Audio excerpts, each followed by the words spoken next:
Get back because it's getting dark. This is the tropics. You know this forest is filled with jaguars, pumas, poisonous vine snakes, but you can't move. You're mesmerized by the birds, the insects, the frogs that are singing all around you. You can't see any of them, but you can hear them.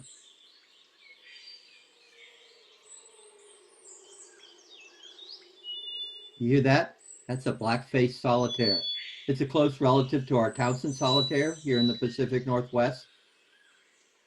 It's making an incredible song, almost like it's a full woodwind quartet.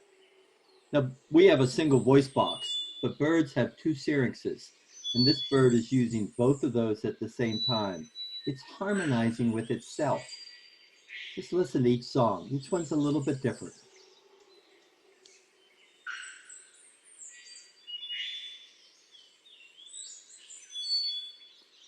It's very flute-like, very high-pitched.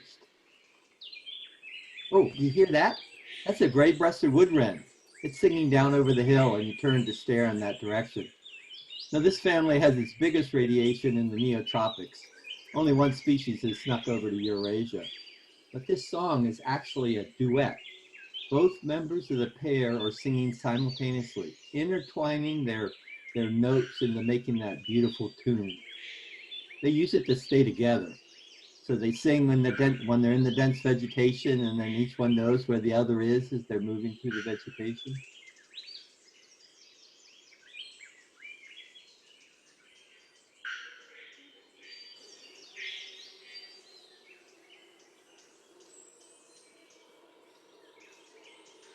The howler monkeys are calling in the background. Oh, did you hear that? That was the screech of a three-wattled bellbird. These seem to be about 20 times louder than there needs to be. This is the Continga. Now, it's one of the families of subossines, which is a group of birds I'll go over a little bit later, that has its biggest distribution through Latin America. Oh, did you hear that? It's a familiar sound, one from the Pacific Northwest. But you're in Panama right now. It can't be, so you stop and just listen a little bit more. Yes, it is. That's a Swainson's thrush, and it's practicing its song. Swainson's thrush winter in South America in the Andes, and then come back north into the Pacific Northwest for the breeding season. It's moving through Panama right now while we're visiting. Yeah, just a wonderful song.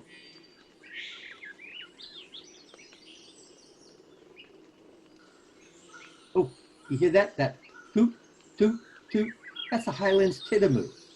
Highlands titamoos may look like a chicken, but they aren't at all related to chickens. It's actually a rat type. They're closest relatives of the ostriches, emus, and cassowaries. And the titamoos, there's a number of species. They're all through Latin America, just one here at Altitudinal. Okay, I've teased you with a lot here.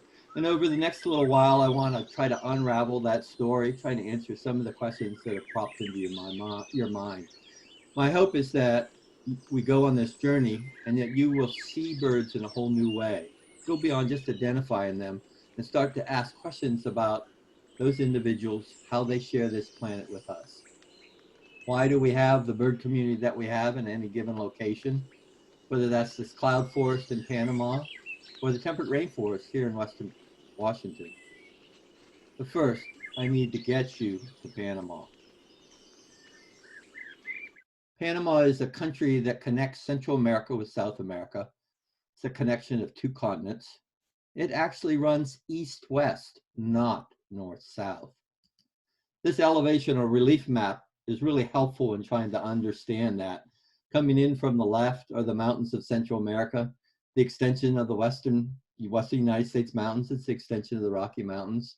Off to the right is Colombia and the start of the Andes, heading south through South America. And right in the middle, you see that kind of low area that's just greenish. That's where they built the Panama Canal because it's very low there. Now, the Isthmus just began to form about 15 million years ago and actually only totally closed, connect North and South America just 2.5 million years ago. We're going to come back to that formation a little bit later. Now, on the left-hand side of this picture, you see where Baru is. That's a volcano, the highest peak in Panama. And just to the left of that is Mount Tutumas, and that's where we are right now. And immediately left of where Mount Tutumas, there's a little black line there. That's the junction between Panama and Costa Rica. This relief map helps you understand those elevations a little bit more. The white and gray areas in that are areas above 1,500 meters. That's about 6,500 feet or higher. And the lodge is at 6,500 feet. Now the white lump is Mount Baru, that's maybe a little ways away from where that jagged red line points to the right. And then right in between that is where we are right now at Mount Tutumas. If you're a little short of breath, that's because we're at an elevation of 6,500 feet. That's about similar to being at sunrise at Mount Rainier or at Paradise Mount Rainier or up in the tops of Mount Baker area. Now the next morning you're up early and I walk on up to the lodge. You grab a cup of coffee and walk out onto the deck there, and you're immediately grabbed by the birds. Forget about eating, the birds got you and you gotta pay attention to them. This is a female collared tanager, flame-colored tanager, close relative of our Western tanager. They're a seed disperser. This is the male. They eat the fruit and then pass the seeds through the digestive system. A really fascinating ecological process. The clay-colored thrush. You might say, boy, that looks a lot like our American robin. It is. It's in the same genus. They're a close relative. The rufous-colored sparrow, a close relative of our white-crowned sparrows and golden-crowned sparrows. Common chlorospingus, formerly known as a common bush tanager, small bird that feeds on insects and spiders, moves through the brush in small flocks oftentimes. A Talamanca hummingbird. In the US, we have the Rivolli's hummingbird. This is a close relative of that. Snowy-bellied hummingbird. This is a silver-throated tanager, and it's about ready to try to build a nest in among those bromeliads. Look at how long that stick is it's got in its mouth. Got to get it into the bromeliads.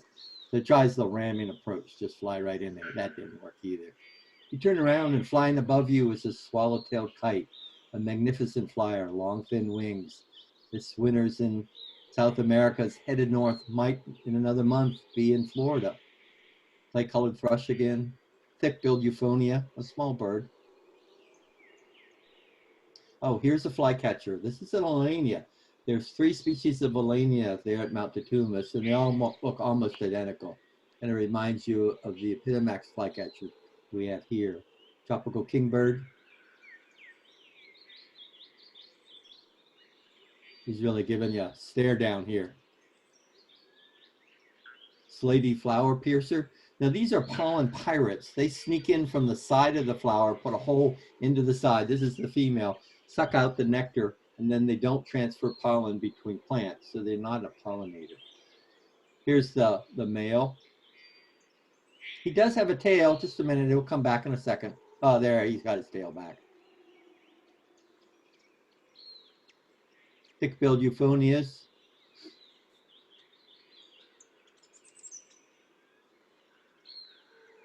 Boat-billed flycatcher. This is one of the big flycatchers, often very loud. You hear them more than you see them, not because they're hiding, but just because they're so loud. A blue-graped tanager.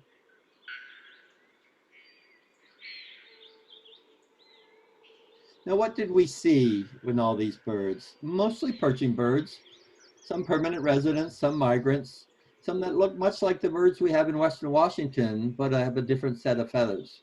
They're in the order passeriformes, the perching birds. The passeriformes actually make up half the birds in the world, and they're in 2 major groups. They're what's known as the songbirds, and that's the 4 birds on the left in this photograph. Things like our American robins and chickadees and crows are all songbirds. And then on the right is what's known as the subausines, and there isn't a better name than subausines. And that's a group of birds that has its biggest radiation in Latin America. It includes the flycatchers, it includes the cotingas, it includes antbirds and ant wrens and wood creepers, just a whole suite of things. But if we look at this picture, it gives you an idea of the evolution of perching birds. So the perching birds, the passeriformes, is in order. That's immediately below class. And then it's divided into 3 suborders. There's one, the New Zealand wrens, which only has 2 living species. Then the Sabaeans with about 1,000 species, and the songbird with about 4,000. That's half the birds of the world just in this group.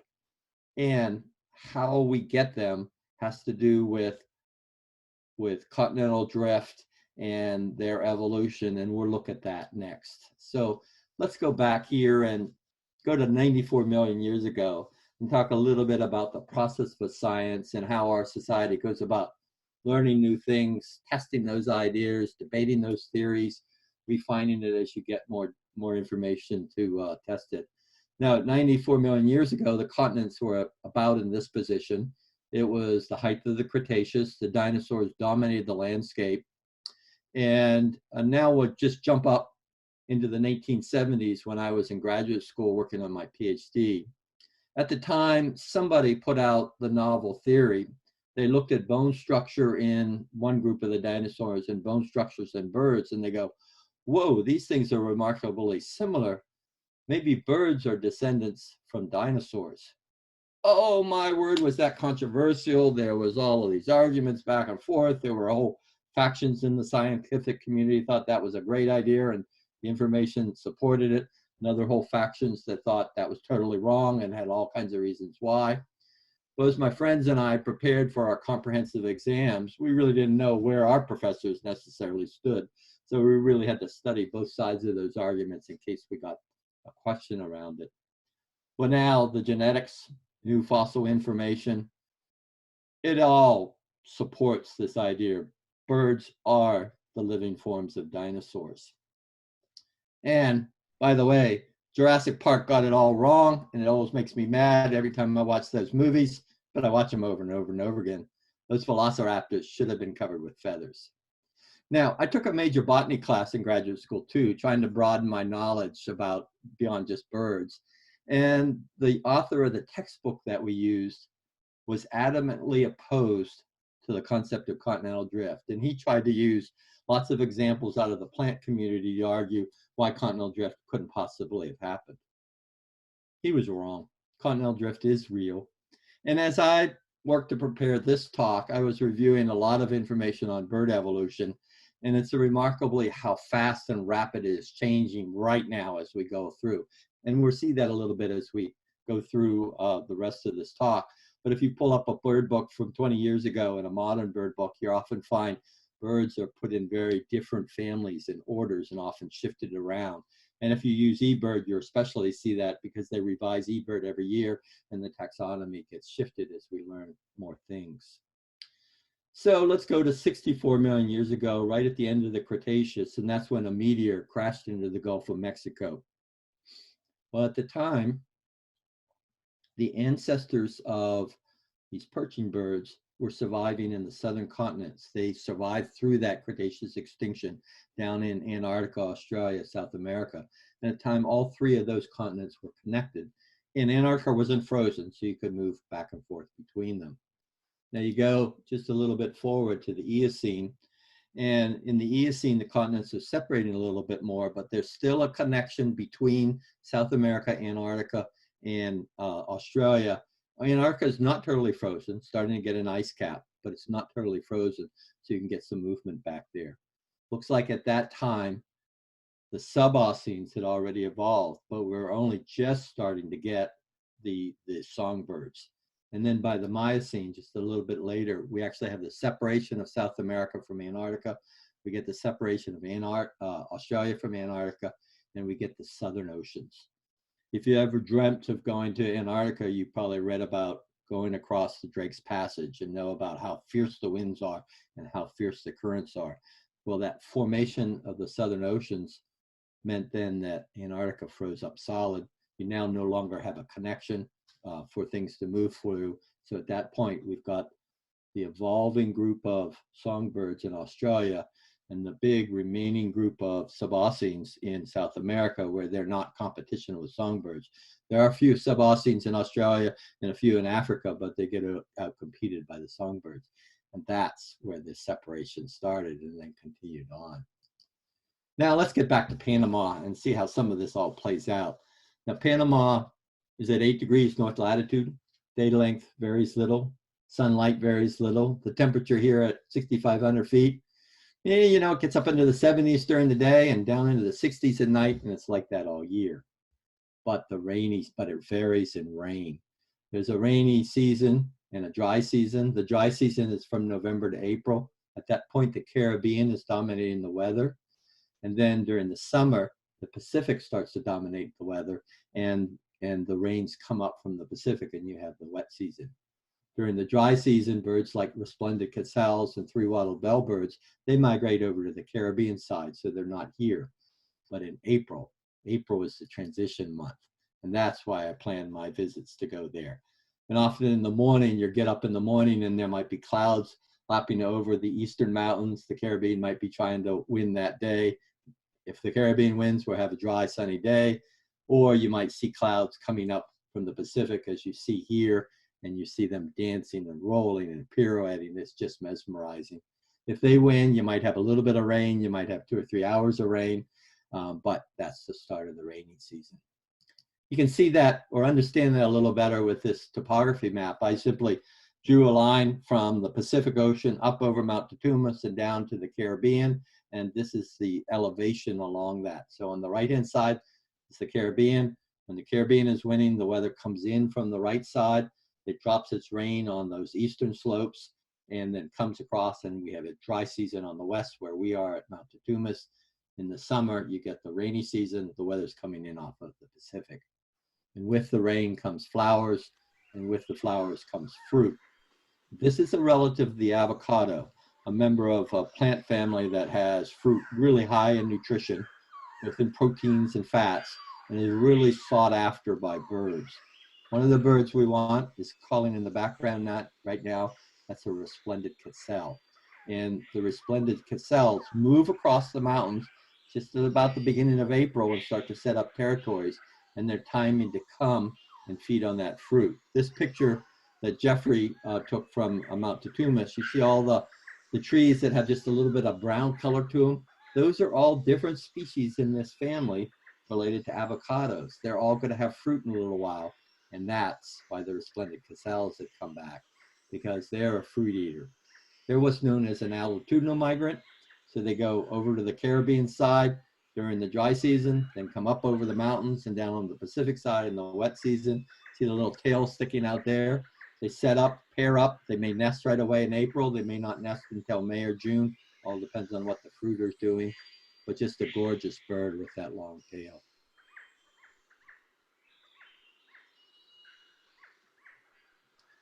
Now, this is a really revered bird by the Aztecs and the Mayas as part of their legends. Now, the other altitudinal migrant that I was really interested in finding is this one. This is a three-wattled bellbird. Now, three-wattled bellbirds are in that Cotinga group, which is part of that suboscines. And what they're interested in is the males set up what's known as a dispersed lek. So the males come across, and each male will pick a place, and about a quarter mile away will be another male. And it's just along this strip at about 6,500 feet of elevation at Mount Tutumas. There's 30 or 40 of them along several mile stretch. And the males will display from a series of perches up high, then drop down and display in the canopy. And they have that loud, raucous call that about drives you nuts. Look at how wide they can open up their mouth when they make that call. And it's almost like a jack-in-the-box call. Now, can you name some altitude migrants here in Washington? Dark-eyed juncos, ruby-crowned kinglets, hermit thrushes, varied thrushes. They all move up and down the mountains. We have lots of dark-eyed juncos here in the suburbs in the winter, and then it drops way down. Just a few breeding pairs stay. Most of them are headed back up higher.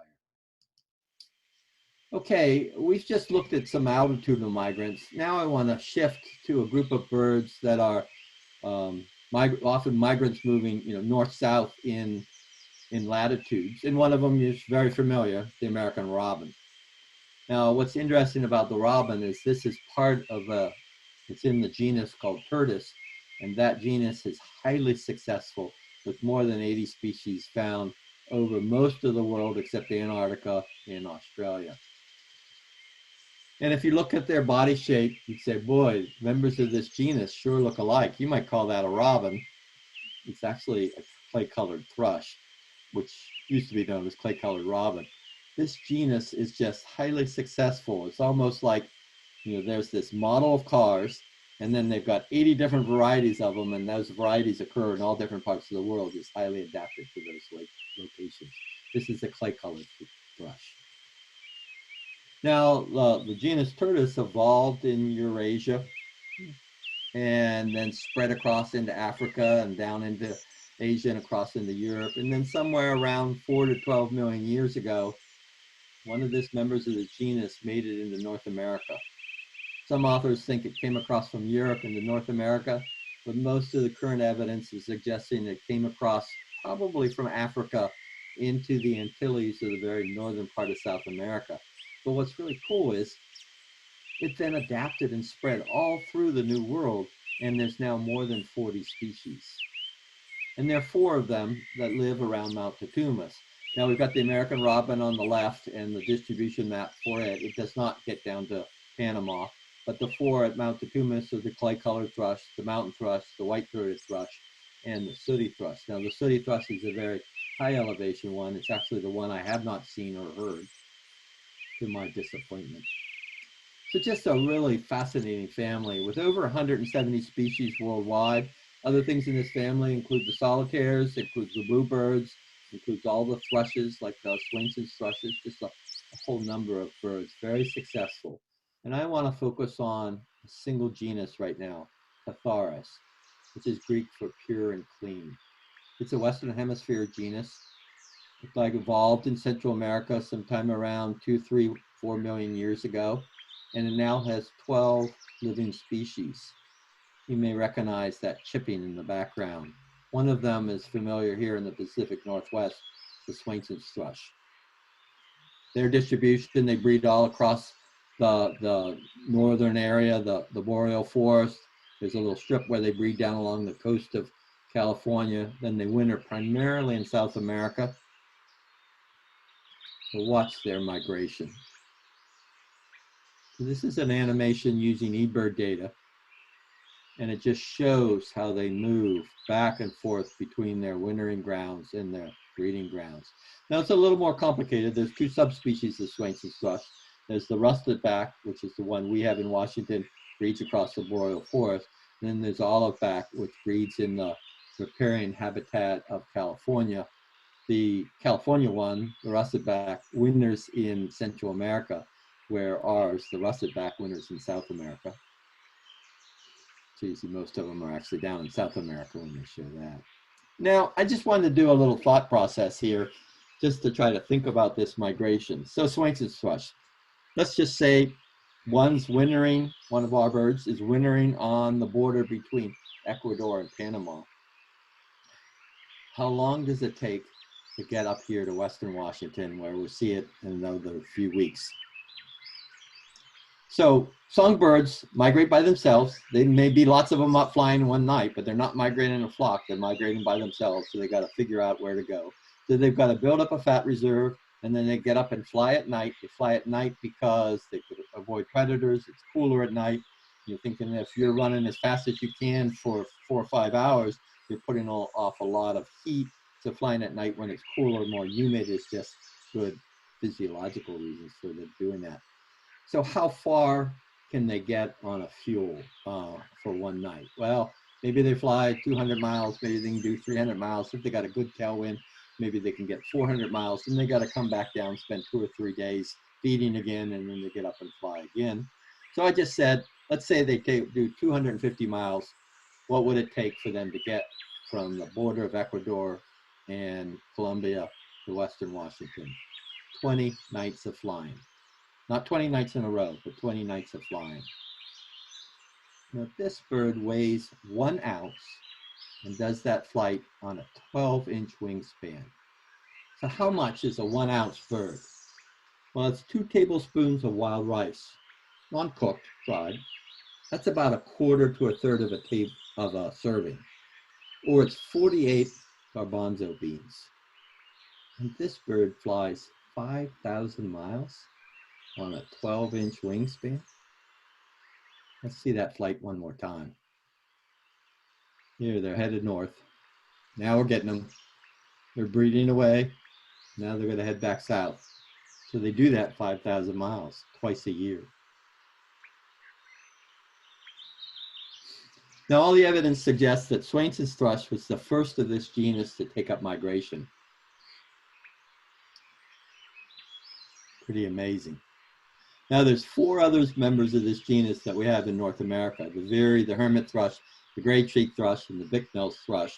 And these are closely related. And I don't know whether, one individual took up migration and then over time they evolved into these 4, or how that exact happened. But these are closely related, but it was a second instance of taking up this migration. And here's their migration. Why did they take up migration? Well, there's several theories having to do with predation on nests in the tropics, longer day length in the temperate region that would allow them to raise more young in a given nest.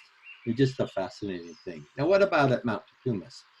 So there are 4 species in this genus at Mount Tecumseh. Swainson's thrush, the one that we get up here, is probably the most common one while I was there in April. And then there's the orange-billed nightingale thrush, the black-billed nightingale thrush, and the ruddy-capped nightingale thrush. And we want to go find those. Well, they divide the landscape up by altitude. And on the right-hand side there on the map, I've done a dark blue line that runs from low elevation up through the lodge and then up on top of Mount Tecumseh. And then below that, you can see the elevational curve. And I've drawn an approximate circle around where each of these 3 species are found. So orange-billed, the low elevation one, the ruddy-capped is the mid elevation, and black-billed is the upper elevation. Now let's go look for them. So we'll head first up into the mountains and see if we can find the black-capped nightingale thrush. Calling in the background is the ruddy-capped nightingale thrush. It was actually really hard to find. I heard them singing all the time, but only got to see them once or twice. On another day, we're heading to lower elevation, look for the orange-billed nightingale thrush. Now, one of the things that I find really exciting when I travel is to hire a local guide, and this is Ronaldo. Ronaldo is a young man that has an incredible ability to find things. He can look through that vegetation, spot a bird, put a spotting scope on it, and then when the bird moves 6 feet, he can put the spotting scope back on. I saw some things because of his ability to spot stuff that was just remarkable.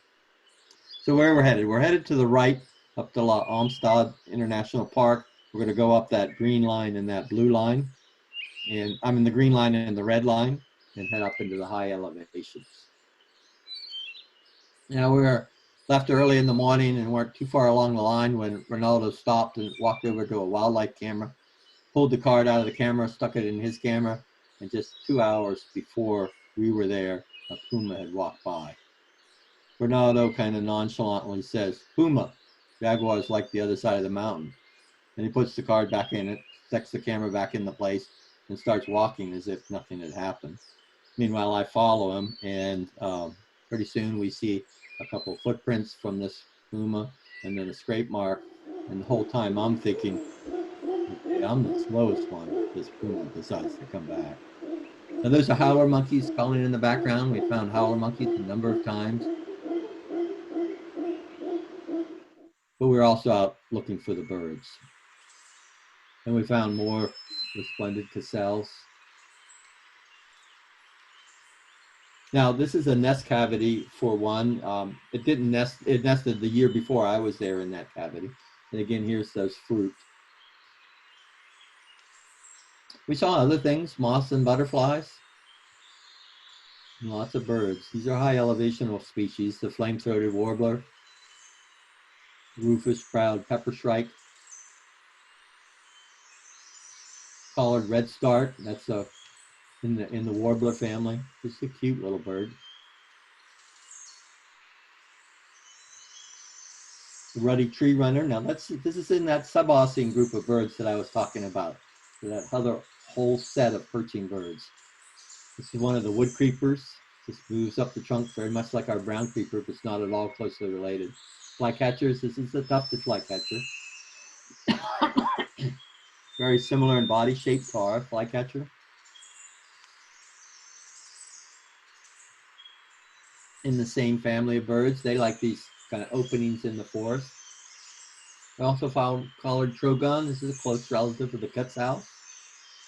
Sometimes you find some other cool things. This little cabin up in the park. Here's Ronaldo at a ripe old age of 19. And then last year I went down with some friends from the Mountaineers. Here's Ronaldo at 21. But the forest, of course, was lush. You had to be careful what you did. You were always being watched by lizards. Spangled cheek tanager. The tree ferns were just amazing. Just that diversity of plants there was always fascinating. Common chlorospingus. Now this used to be known as a bush tanager, but we changed the name. Lots of flowers. This is a paradise flower. We saw lots of orchids too. Oh, you need a new car? I know where I can take you and find you one. Might need a little repair work done. Now the mosses and lichens were really fascinating because they look very similar to the ones we had here. They're probably at least in the same genus, if not similar species. And of course, lots of bromeliads, just lots of epiphytes of all kinds. Club mosses. The trails were so diverse of vegetation that often would get you to stop. And we went down and crossed the Rio Colorado River and up into this pasture that still had giant Costa Rican oaks. And one of the fascinating things about those oaks was their bark is just perfect habitat for epiphytes.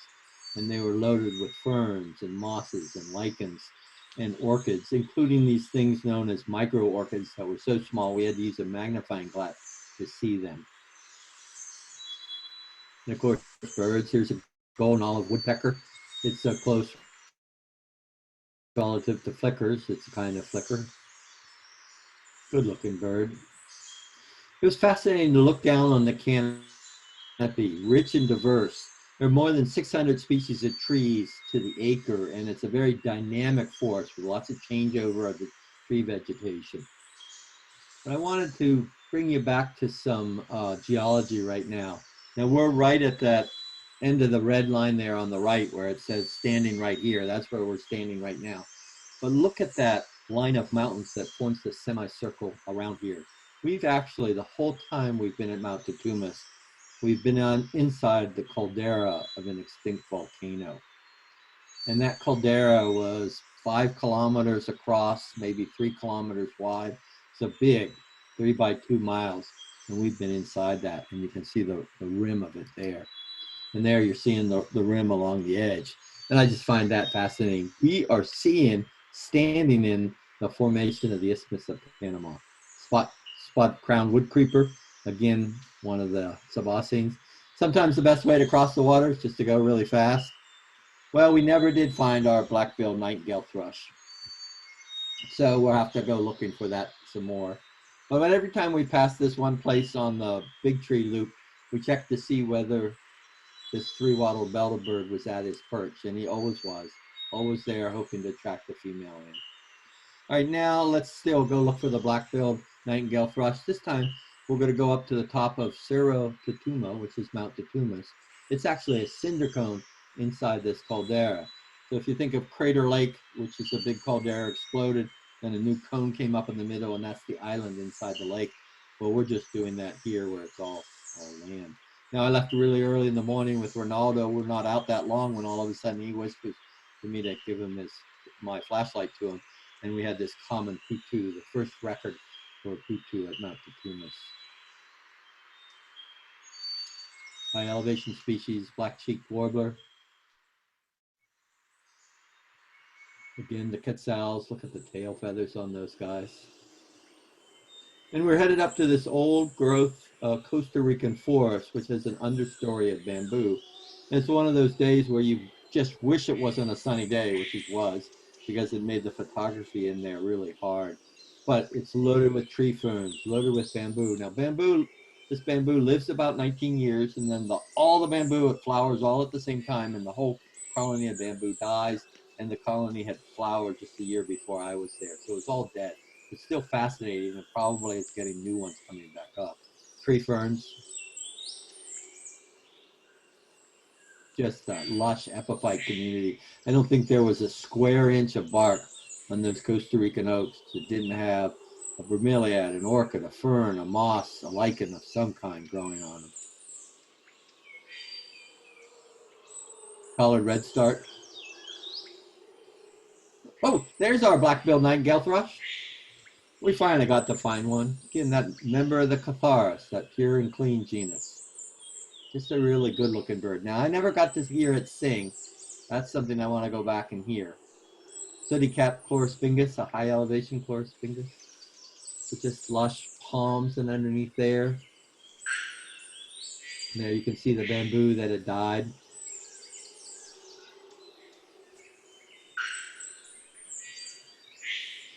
Now this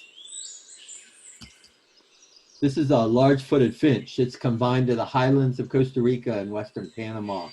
Just look at it, how fantastic it is. Look at the size of its legs and feet. Any towhee or junco or sparrow would be envious of this bird and the amount of leaves it can move. Tree ferns just were amazing. We saw other things, mushrooms. Again, the quetzals there. Just look at the waving tail feathers. I watch them wave in the wind sometimes. There's where we're trying to head, back to the lodge. Oh, we saw these emerald toucanets. This is a northern emerald toucanet. It's in the toucan family. It's the high elevation version of that, a fairly small bird compared to the toucans. And again, the three-wattle bellbirds, and when they screech, you jump. We saw spider monkeys. Now, spider monkeys are New World monkeys, and look how long its legs and feet are, or legs and arms are. And watch it, you'll see it hanging from its tail at one point. They have a prehensile tail. That's what the New World monkeys have. And if you watch, we'll also see a baby on one of these. We saw 3 species of monkeys there: spider monkeys, howler monkeys, and the capuchins. Again, the three-wattle bellbirds keeping an eye on us. Okay, now it's time to go down into the Rio Colorado Valley to look for the orange-billed nightingale thrush. Now, one never knows what the weather might be. Here's looking back east. If the Caribbean winds, we're going to have a dry day. If the Pacific winds, we might have a wet day. So we're going to follow the orange line down into the lower elevations. And we drop down through this ravine with lots of water running.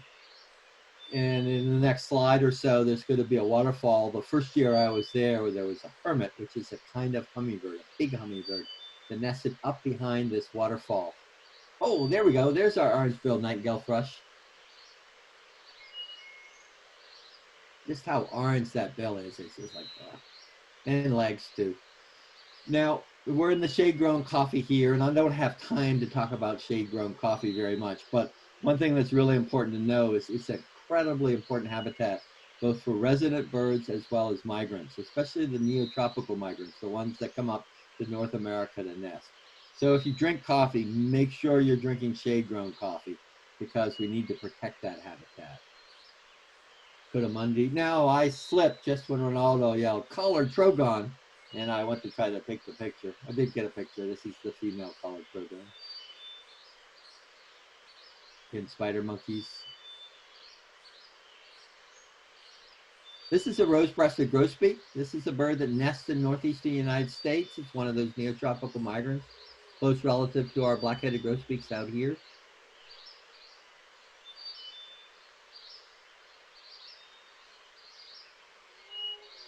Club mosses were just amazing to see them out, the diversity of them. Oh boy, here's the best bird of the trip, the chicken. I was so excited when we came around the corner and this chicken was feeding. I had to get down on my knees and get in real close. Took a whole bunch of pictures of this chicken. Bro, I'm a son of a chicken farmer. Chickens are important when you're a son of a chicken farmer. They bring back lots of memories. Now, my friends couldn't believe it. Not a one of them got down and took a picture. Not a one of them. And they probably laughed solid for 10 minutes. The scarlet rump tanager. Look at how scarlet that is. You just spot that from way far away. Striped-headed tanager. I mean striped-tailed hummingbird. Striped-tailed hummingbird. Yellowish flycatcher. Now, if you look at this, you just go, whoa, that's remarkably similar in shape to things like our Pacific slope or dusky or Hammond's flycatcher. You're right. It's in that same genus. It's in the Panama'S. And they look almost identical. We identified it based upon the location and song. Cute little bird. Spot crowned wood creeper. Again, it's that subossing group. These ones have behavior is very similar to our brown creepers. They work up the trunks of trees looking for insects. It's a case of convergent evolution to feed on the same habitat, the same locations that our brown creepers do. Okay, you get back up to the lodge and you sit down and you think, okay, I'm going to write a few notes, and then you decide, now I'll grab a beer and walk out on the deck, and there's an old friend of yours, one you haven't seen since last fall, a Wilson's warbler. And it's hopping around in the bushes, it's looking at you, it seems to be trying to tell you something, and you're not quite sure what, but it's there and just kind of reminds you of stuff. Now, this is a member of the wood warbler family, and the wood warblers is a big group of New World birds, Latin American, North America birds. It has about 119 species in it, 18 genera. And for me, when I think of this family of birds, you know what I think of? I think of sophomore year in high school.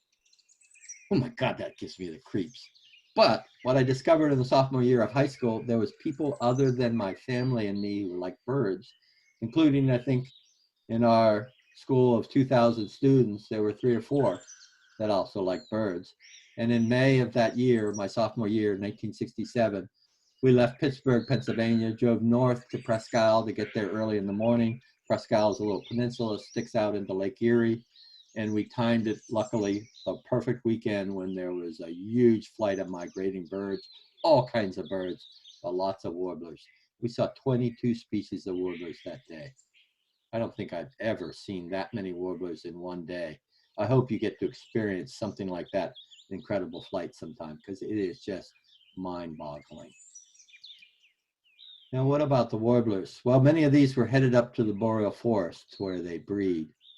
And I want us to come back and think a little bit about the Isthmus of Panama, Washington, and wood warblers. What? He's crazy. That's what you should be saying. But let's do it by looking at this group of birds. These are the black-throated green warbler complex. There's 4 species in it. Black-throated green warblers on the upper left is the one that nests in the northeast. Black-throated gray is in the lower left. We get them around here. Townsend's is in the upper right. We get them around here. And hermit warblers nest a little bit farther south in the Cascades and then down into California. And here's their distributions. So black-throated green, the northeast bird, the one that gets up into the boreal forest. Black-throated gray, the southwest bird, Townsend's, and hermit warblers. But what about this Isthmus of Panama? Okay, when I was in college and high school, we talked a lot about the formation of the Isthmus of Panama. So it started to form about 15 million years ago, closed off about 2.5 million years ago, created that land bridge. And with that, animals that had evolved in South America moved north. That's what's shown in the green over the North America. Those are all things of South American origin. Those that were in North America moved south. That's the stuff in blue over South America. So we talked a lot about that. I don't remember once anybody ever mentioning the connection between the Pacific and Atlantic and what happened when that connection closed. So let's think about that for a minute. Here's a little stylized drawing that helps us understand it. So before the isthmus formed, there was a net movement of water out of the Pacific into the Atlantic, and it was warm water. So the Pacific was warmer than the Atlantic, so you're moving warm water into the Atlantic. The currents in the Atlantic were probably very weak to non-existence. There wasn't a Gulf Stream like we have now, and we had this kind of net movement. Then you start to get this formation of the isthmus starting around 15 million years ago, closing off at about 2.5 million years ago. And what happened? Well, we cut off that flow of warm water. For a while, there was this disruption of the ocean currents. And as you know now, the Gulf Stream helps keep Europe 10 degrees warmer than it would be just based upon the latitude. So we haven't gotten that form yet. You get this whole disruption, and that closing of the isthmus was the trigger for this last round of Pleistocene glaciations. So we got the formation of these ice sheets up in the Northern Hemisphere, and they flow down out of Canada into North America. And that happened 4 times over 2.5 million years. Each time those ice sheets came down, you get a dividing up of habitat, isolations of habitat in different places in North America. But you also had that happening in Latin America. We had a cooling temperature in Latin America, so high elevation plant communities move farther down the mountains. We get an isolation of the wet lowland forest into river valleys. So we get those isolations. With those isolations, with differences in requirements in there, we get evolution of species, and we get a rapid changeover of species. So let's come back to this black-throated green complex. In 1975, when I was in graduate school, this professor, I think he was in Kansas State, came up with a novel idea. He looked at a whole set of birds, and he said, you know, maybe the Pleistocene glaciation divided ancestors, and we got the evolution of birds while the glaciers were down, and then when they came back, they just continued to exist. One of that groups was this group. So the concept is we didn't have any of these 4 species 2.5 million years ago. What we had was the ancestor of this complex, so an ancestral black-throated green.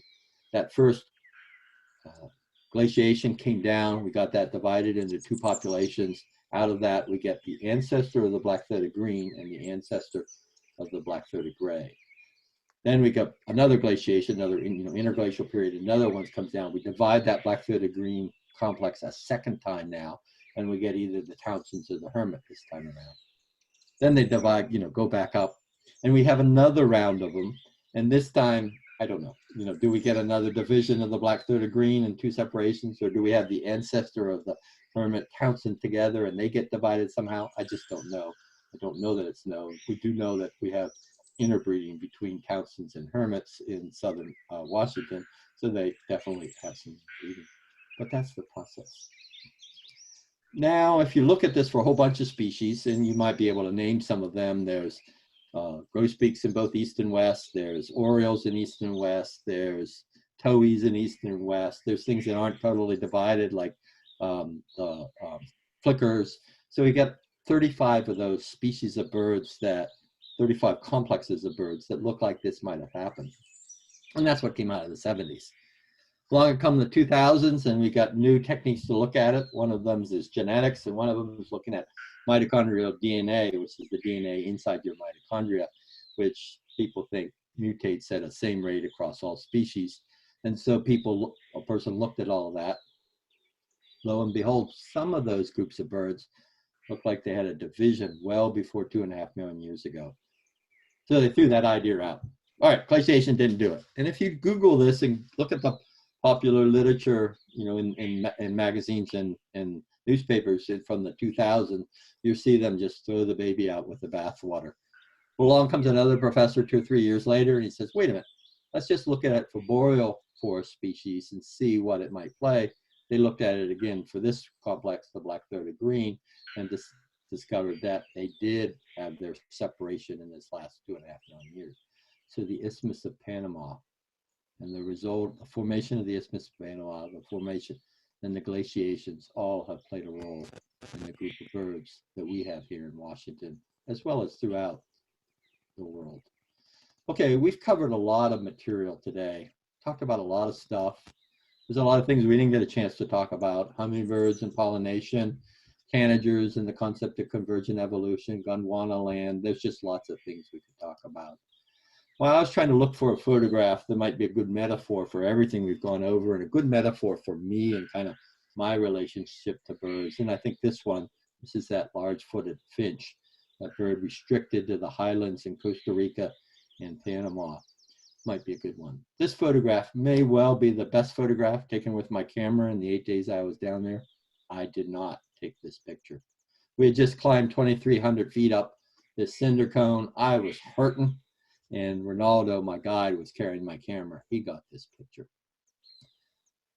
I do a lot of homework before I go on a trip. I try to learn the birds there. I try to learn the habitats. I try to read about social systems. I just try to absorb a lot of stuff. I didn't even know this bird existed the day before we climbed that mountain, and we were talking about what we might see. So for me, birds, this bird, lots of birds in general, they just gives me a lot of humility.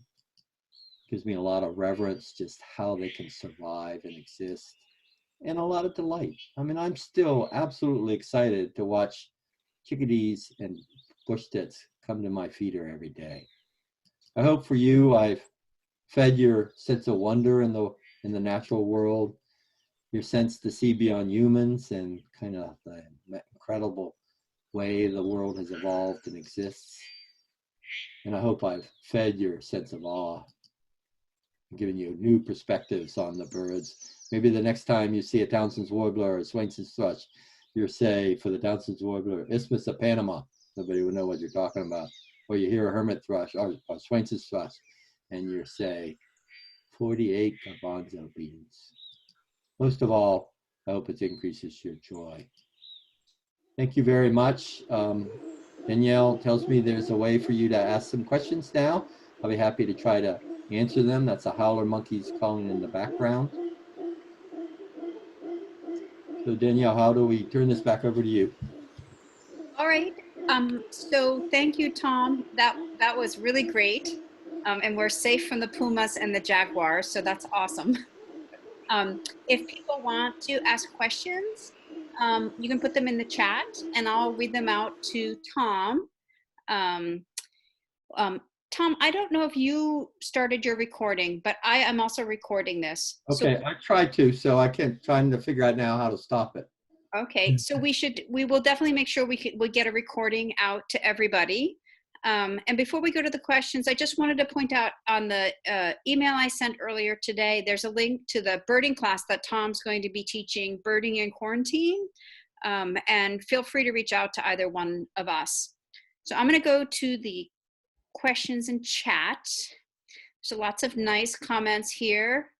Well, starting with me, saying that I wish my teenager snuck out to go birding, but she doesn't. Let's see. It was wonderful. People enjoyed it. Sense of awe. So Joe Miller is asking what photo equipment you were using.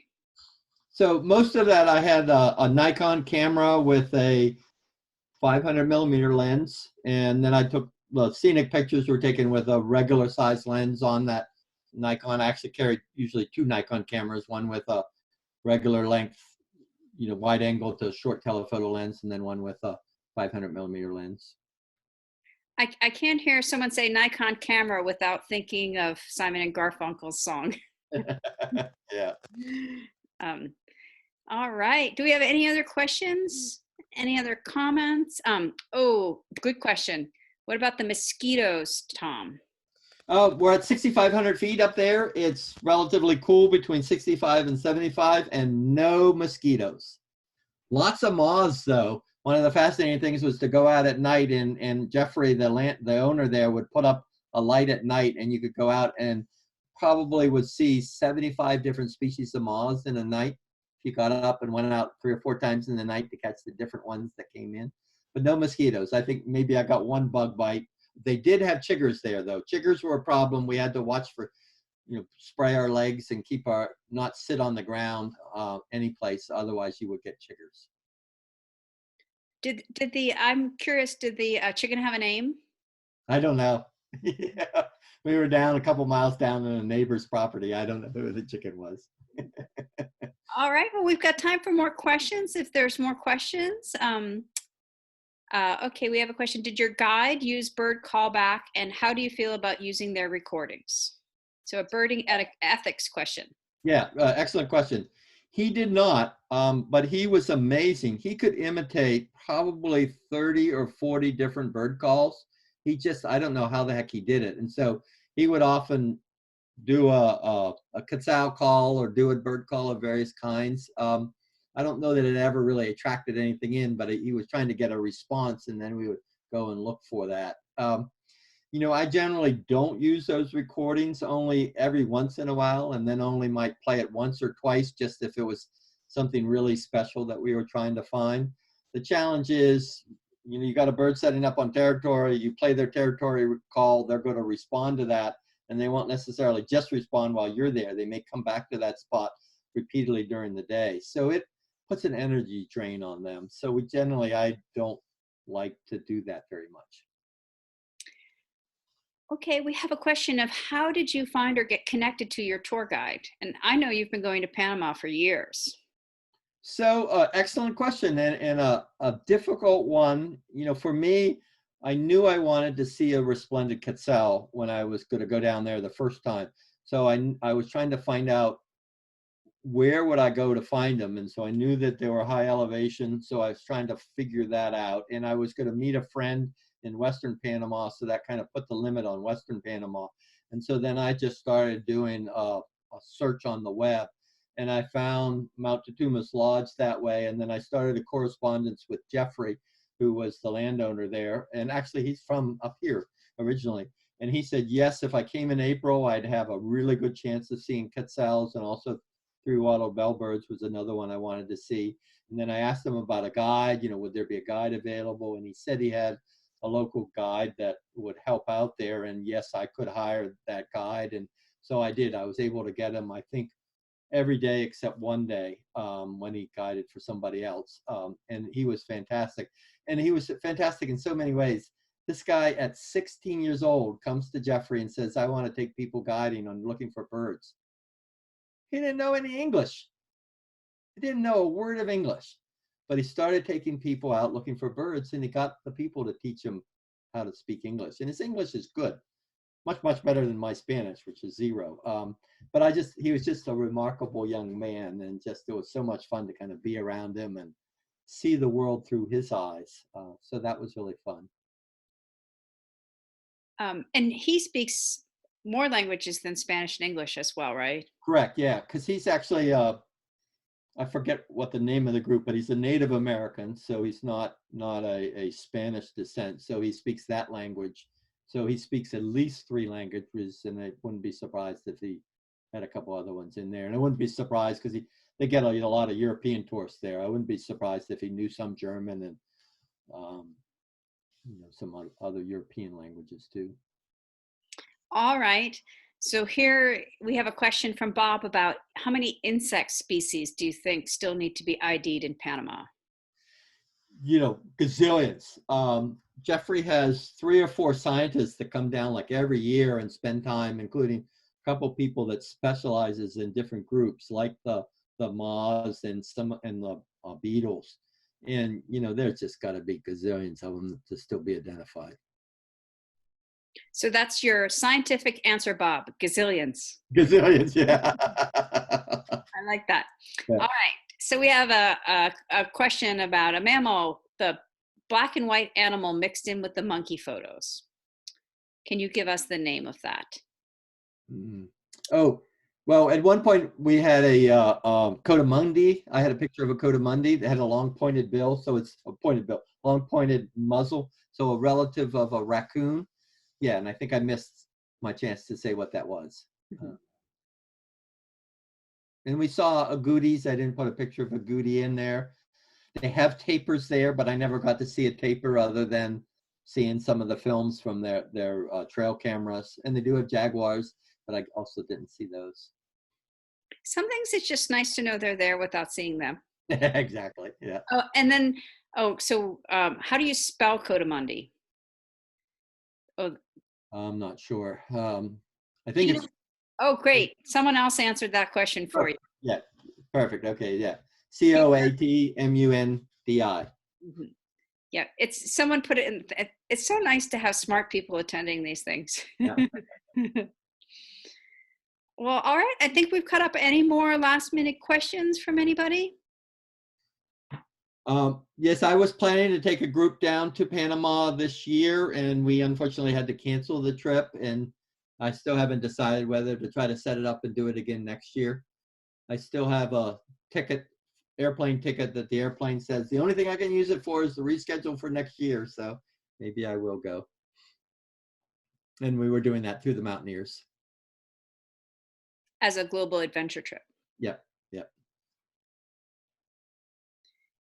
Anyone else with questions there? Well, I'm going to let Tom close this out, but I want to thank everybody for coming tonight and for joining us. And I especially want to thank Tom for putting this on and spending time pulling this all together.